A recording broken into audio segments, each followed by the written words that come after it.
नमस्कार। बड़ी खबर पर बड़ी और सार्थक बहस के साथ हम लेकर हाजिर हैं 5 की पंचायत। मैं हूं आपके साथ रीमा पाराशर। इस वक्त अगर भारत की राजनीति में और राजनीतिक दलों के जो बड़े चेहरे हैं उनकी स्थिति को देखें तो लगभग कुछ ऐसा लग रहा है कि सबके लिए एक ही झमेला है, क्योंकि कुर्सी का खेला है। और ये कुर्सी कोई आम कुर्सी नहीं है, ये प्रधानमंत्री की कुर्सी है। बात तो 2024 में होनी है, चुनाव 2024 में होने हैं, लेकिन अभी से तिगड़म तेज हो गई है कि किसी तरह से उस कुर्सी तक पहुंचा जाए। हालांकि ऑन रिकॉर्ड जब बात हो रही है तो सभी बड़ा दिल दिखाते हुए कह रहे हैं कि हम अभी किसी रेस में नहीं हैं, ये तो तभी तय होगा, यानी जनता तय करेगी। लेकिन लगातार अगर हम टाइमलाइन देखें, बैठकों का दौर हो, बयानों का दौर हो, या फिर कि पोस्टरबाजी जो लगातार चल रही है उसका दौर हो, तो सभी जगह अलग अलग चेहरे उस कुर्सी की तरफ कदम बढ़ाते हुए दिखाई दे रहे हैं। तो आज जरा चर्चा इसी पर करेंगे कि इस कुर्सी के खेल में कौन सी पार्टी कहां पर खड़ी हुई है, और जहां खड़ी है किसके साथ खड़ी है या अकेले खड़ी है। सबसे पहले जरा शुरुआत कर लेते हैं कि जब बिहार के मुख्यमंत्री नीतीश कुमार 3 दिन से दिल्ली के दौरे पर थे और हैं अभी, और लगातार वो लोगों से जब बात कर रहे थे, तो उसमें जो बयान आए, बीजेपी ने पलटवार किया। शुरुआत करते हैं बीजेपी के पलटवार से और फिर सुनेंगे कि बिहार के मुख्यमंत्री नीतीश कुमार, जिन्होंने की बेड़ा उठा लिया है, संयुक्त विपक्ष का नारा वो दे रहे हैं, विपक्ष को एकजुट करने का बेड़ा उन्होंने अपने कंधे पर उठाया है, वो आखिर क्या कह रहे हैं। शुरुआत बीजेपी से करते हैं। कांग्रेस तो अपने लोगों को जोड़ नहीं पा रही है, उनके अपने पुराने समर्पित छोड़कर जा रहे हैं, और राहुल जी चले हैं देश जोड़ने। तो राहुल जी पहले अपना घर तो संभाल लेते, घर को जोड़ लेते तो देश जोड़ने की बात करते। तो ये छलावा है, दिखावा है। बिहार के हमारे मुख्यमंत्री नीतीश बाबू दिल्ली में राजनीतिक तीर्थ यात्रा पर आए हैं। बिहार में सूखा भी है, नदियां प्रचंड रूप से बाढ़ में भी हैं, हत्याएं रोज हो रही हैं, आज भी हुई दोनों की हत्या पटना के समीप। उत्तर बिहार में पुलिस के ऊपर गोली चलाई गई। तो अपराध कितना बढ़ रहा है ये तो हम देख रहे हैं। और नीतीश बाबू दिल्ली आए हैं राजनीतिक तीर्थाटन में। कहीं शराब पर जबरदस्त घोटाला है, कहीं बंगाल में करोड़ों रुपए मिलते हैं फ्लैट से, बाकी हजारों करोड़ का नेशनल हेराल्ड का घोटाला जनता के सामने है। तो नीतीश जी आजकल जिसके साथ आप खड़े हैं, उसमें एक तो उनके बड़े नेता को सजा मिल चुकी है 5-5 केस में, आगे कई लोग आरोपित हैं। तो यही कुनबा जोड़ने के लिए आप दिल्ली आए हैं क्या? बिहार में हम लोगों ने निर्णय लिया, तो उसी के बारे में जिन लोगों ने कहा कि नहीं ठीक काम किए, बहुत अच्छा, तो इसीलिए ना सब आग को लेकर के सबका नमन कर रहे हैं और सब लोगों से बातचीत कर रहे हैं। और सब लोग को विचार से ऐसा लग रहा है कि नहीं, सब लोगों के मन में ये बात है कि सब हर जगह अगर जो एकजुटता के साथ अगर काम करेंगे तो बहुत अच्छा होगा। जो बिहार में हुआ, भारतीय जनता पार्टी अलग थलग और बाकी वामपंथी, समाजवादी, सभी लोग, कांग्रेस, सब एक साथ, हमें लगता है कि बिहार वाला जो मॉडल खड़ा हुआ है ये देश में पूरा बने, और देश के स्तर पर ये हो। तो हमें लगता है कि नीतीश जी जो कर रहे हैं, आपने पूछा कि मेहनत कर रहे हैं, तो मेहनत जरूर रंग लाएगी। तो मेहनत किसकी रंग लाएगी, ये बात तो 2024 में ही तय होगी और जनता ही तय करेगी। जनता किसके साथ जाएगी ये भी बात तभी तय होगी। लेकिन अभी से जिस कुनबे को जोड़ने की कोशिश हो रही है, जरा चर्चा उस पर करते हैं। एक बेहद ही खास मेहमानों का पैनल हमारे साथ सीधे जुड़ गया है 5 की पंचायत में। मैं आपका परिचय अपने मेहमानों के साथ करा देती हूँ।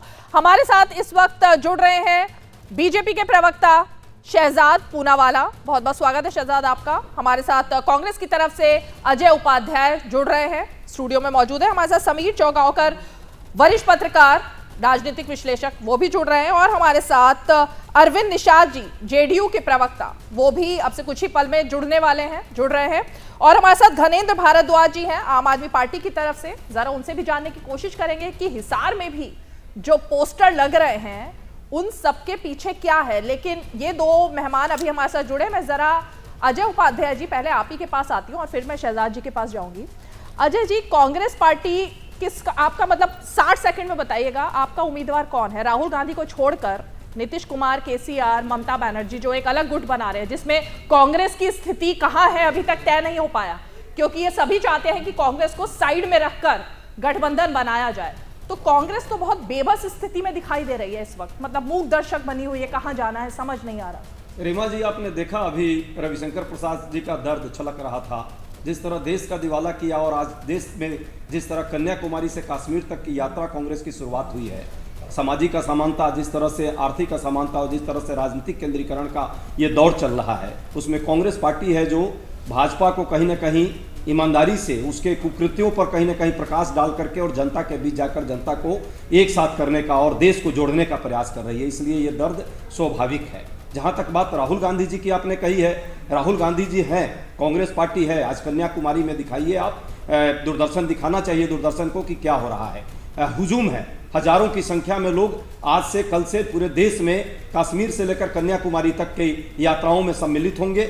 पूरा देश का लोग शामिल हो रहा है, और इस सरकार की जो नाकामियां है, जिस तरह महंगाई बेरोजगारी से लोग त्रस्त हैं और लोगों के पेट पर जीएसटी सरकार लगाने का काम की, देश की जनता के साथ जो छलावा किया गया उसका को उजागर करना और देश में एक सांप्रदायिक सौहार्द, सद्भाव का माहौल बनाना, ये कांग्रेस प्रयास कर रही है। राहुल गांधी जी उसका नेतृत्व कर रहे हैं। हाँ, तो जहां तक बात विपक्ष की आपने कही है, विपक्षी एकता, निश्चित तौर पे विपक्षी एकता का यदि प्रयास, मेल मिलाप का प्रयास नीतीश कुमार जी कर रहे हैं, तो भाजपाइयों के पेट में इतना दर्द क्यों है? अभी कुछ दिन पहले तो उनके साथ थे, तब तो ये दर्द नहीं दिखता था, उस समय डाइजीन खाते थे लोग। अब इतना क्यों परेशान है? परेशान मत होइए, आने दीजिए, चुनाव का समय आने दीजिए। 2024 से पहले सारी चीजें तय हो जाएंगी। देश का जो हालत आपने किया है, उस हालत को देश की जनता देख रही है, और आपका भी हालात जो है अब ठीक नहीं होने वाला। 2024 से पहले सारी चीजें तय होंगी, और देश को जोड़ना, देश में जो नफरत और द्वेष का माहौल है उसको दूर करना, ये प्रयास हमारा है। हम सकारात्मक तौर पे चल रहे हैं। समय हो गया अजय जी, मैं आऊंगी। ये जोड़ो यात्रा, जो भारत जोड़ो यात्रा है, इसके भी बहुत सारे पेज है जिसमें मैं आज आपसे जरा खुलकर पूछना चाह रही थी। कुछ मुद्दे हैं ऐसे जिस पर सभी जानना चाहते हैं, लेकिन मैं अब जरा शहजाद जी के पास आना चाहती हूँ, क्योंकि जो आपने बात कही, शहजाद जी, जितने भी दल एक साथ आ रहे हैं उन सबका एक मुद्दा है, वो कह रहे हैं कि नफरत की राजनीति जो देश में चल रही है, ये गठबंधन उसके खिलाफ है। प्रधानमंत्री कौन होगा ये बड़ा मुद्दा नहीं है, लेकिन जनता का साथ चाहिए और जनता के मुद्दों को उठाना, ये इन सब गठबंधन का जो है मेन कोर इशू है। रीमा जी, नहीं है इनकी कोई भी विचारधारा, ये है भ्रष्टाचार का भाईचारा।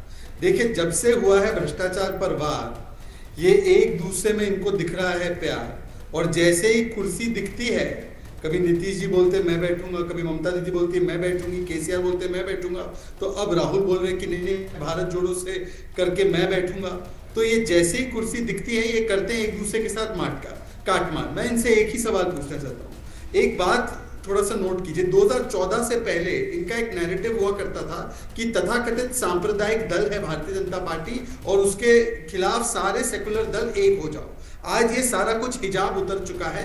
आज केवल और केवल जो पॉइंट ऑफ पोलराइजेशन वो ये है कि ये सारे लोग भ्रष्टाचार में कहीं ना कहीं लिप्त है, चाहे लालू यादव हो, चाहे आम आदमी पार्टी हो, चाहे कांग्रेस पार्टी हो, चाहे नेशनली करप्ट एनसीपी हो, चाहे टीएमसी हो। और ये सारे लोगों के बीच में कॉमन फैक्टर क्या है कि भ्रष्टाचार पर जो लड़ाई लड़ी जा रही है उसके खिलाफ हम सब एकजुट हो जाए। वरना क्या लेफ्ट और टीएमसी कहीं एक होते हैं क्या? वरना इसके अलावा आपने देखा एसपी बीएसपी को एक होते हुए थे, पर अब बिछड़ गए हैं। क्या कांग्रेस और आम आदमी पार्टी एक होते हैं? तो इनका बीच का एक ही कॉमन फैक्टर है भ्रष्टाचार के ऊपर जो कार्रवाई हो रही है। अब मेरे 2-3 सवाल है। जो ये लोग आज राहुल गांधी निकले हैं, देखिए राहुल गांधी निकले, बिल्कुल निकले, परंतु भारत जोड़ो के पहले वो गुलाम नबी आजाद को जोड़ ले, शशि थरूर को जोड़ ले, आनंद शर्मा और मनीष तिवारी को जोड़ ले।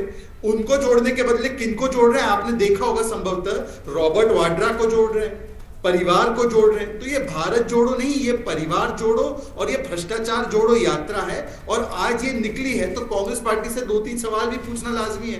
पहले इनसे पूछिए कि क्या अगर ये लोग कहते हैं कि हम एकजुट हो रहे नफरत के माहौल के खिलाफ, देश में सबसे बड़े 10 दंगे हाशिमपुरा, दिल्ली, जलगांव, अहमदाबाद, मुंबई, मलियाना, मीरठ, ये सारे कांग्रेस के नेतृत्व में हुए। राजस्थान में आज करौली से लेकर भीलवाड़ा से लेकर उदयपुर, जोधपुर, छाबड़ा, टोंक, इन सारे जगहों पर दंगे हुए। किसकी जिम्मेदारी थी? करौली का मुख्य आरोपी आज तक पकड़ा नहीं गया है। बेरोजगारी की बात करते हैं, 31% बेरोजगारी राजस्थान में है। सबसे महंगा दाम पेट्रोल का राजस्थान के जयपुर में है।